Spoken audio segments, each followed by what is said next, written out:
احترم خصوصيه ولادي، لازم احترم ان ابني او بنتي اتكلمنا عنها صح. بالظبط، ان ابني او بنتي وصلوا لمرحله معينه لازم اعلمهم ان انا بحترم خصوصيتهم، انا مش بتدخل في خصوصيتك، انت ليك خصوصياتك وليك حاجتك الشخصيه اللي ما ينفعش انا اخترقها.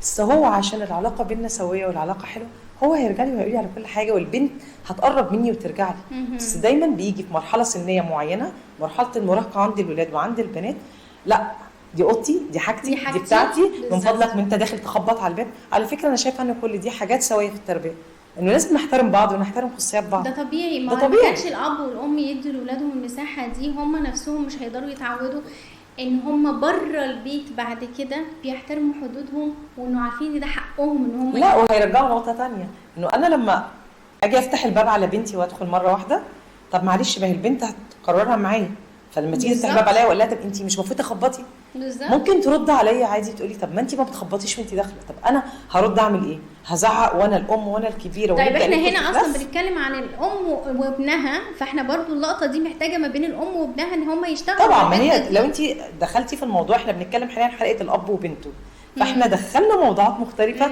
لان هي الفكره كلها معانا انه هي كله مرتبط ببعض. صحيح. فالفكره كلها ان احنا الام وابنها والاب وبنته، طبعا الاثنين محتاجين ان الاب مع البنت يعرف الخصوصيه